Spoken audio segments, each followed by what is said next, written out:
Hello, I'm Mario Anderson. Coming up on In Focus Kentucky in 90 seconds, we'll have our final preview of Kentucky's 6th District congressional race, and Congressman Andy Barr will be joining me in studio. Plus, the Kentucky League of Women Voters will also be here to share details to help get you prepared for Election Day coming up later this week. We'll be right back.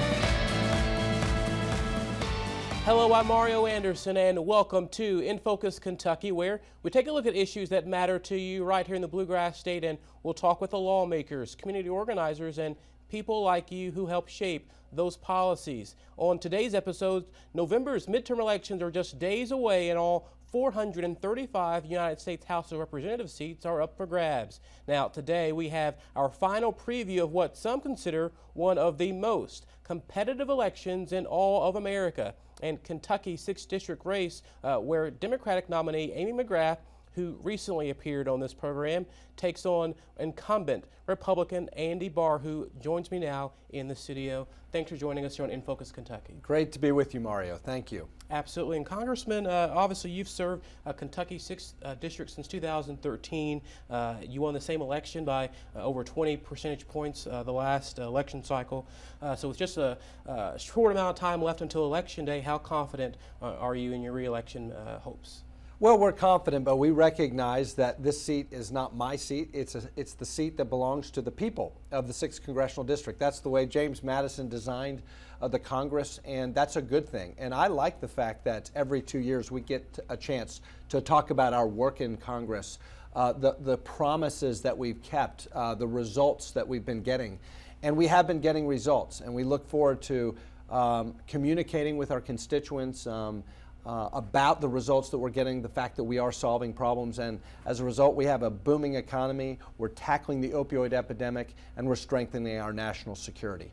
And we'll talk about some of those particular topics and issues as well, and things that you've done while serving in Congress. But first, recently, obviously, the President, Donald Trump, was in Kentucky recently, and I know that a lot of the reason he was in Kentucky was because you specifically asked him to come to the state. So talk about that and how that all came together. I did. So I met the President for the first time about a month or two after he was inaugurated. He invited me to travel to Louisville with him on Air Force One, which was, of course, an extraordinary experience. And on the way back from Louisville to Andrews Air Force Base, the Air Force officer asked me to join the President in his office. And we had a chance to talk about Kentucky, about the 6th Congressional District, about my constituents, their challenges, their aspirations, the signature industries that I represent, the thoroughbred horse industry, the other breeds in the horse industry it's a multi-billion-dollar industry, and I'm proud to serve as the co-chairman of the Congressional Horse Caucus, the bourbon distilling industry, and the opportunities we have to grow that industry, the 20,000 jobs that are supported by that industry now. Of course, Toyota in Georgetown, 8,000 plus jobs now, and the auto manufacturing supply chain, a big source of economic opportunity for my constituents.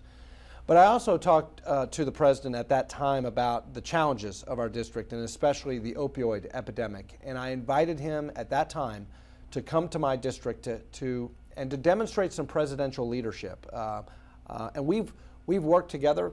6 months after that plane trip on Air Force One, I was there in the White House in the East Room when the President declared a national public health emergency on the opioid epidemic, and Congress has responded. We passed the 21st Century Cures Act, which has produced now $50 million coming to Kentucky to fight the scourge of addiction through treatment, education, prevention, and recovery services.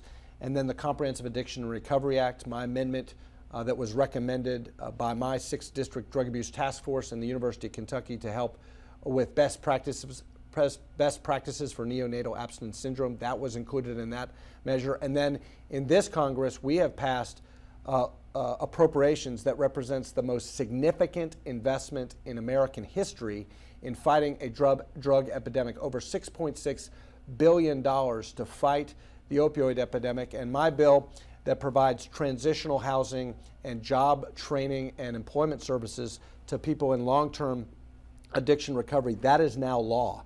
And so we have made a difference I was very glad that the president came to the district and we talked about those issues. Now, obviously, speaking of the district, between the spring, summer, and fall, you've been pretty busy hosting forums and roundtable discussions with community members, small business owners, but that opioid epidemic, that's something that you've been hearing is a big issue. What are people telling you about this particular issue throughout the district? Well, it's of course a personal tragedy for way too many of my constituents. It's really heartbreaking. The reason why I got involved so much in this issue from a legislative standpoint is because of the stories that I've heard from moms and dads who've lost children to addiction. Kentucky suffers from the third highest drug overdose mortality rate in the country. That was what I told the president. That's why I wanted him to come to Kentucky to learn more about our problem. And it's a workforce development problem. I mean, it's a problem for every aspect of our society. It's a problem for the emergency rooms. I meet with nurses in the ER who have to deal and contend with this problem, physicians. Certainly our first responders are having a hard time with this issue, and they're overstretched. Their resources are depleted because of the responses that our jails are overcrowded because of this. But the one thing that I do hear often from HR managers and plant managers and the manufacturing employers in the district, they can't find enough workers. The economy is soaring. There are more jobs available in this country now than unemployed people because of the policies we passed, because of tax cuts, deregulation, the changes we've made to Dodd-Frank. That's a good thing. But if there is one problem with the economy, it's that employers can't find people to pass a drug test. So this does have an impact on our economic potential. We're just getting started on In Focus Kentucky. Coming up, more with 6th District Republican nominee, Congressman Andy Barr. Stick with us. You're watching In Focus Kentucky.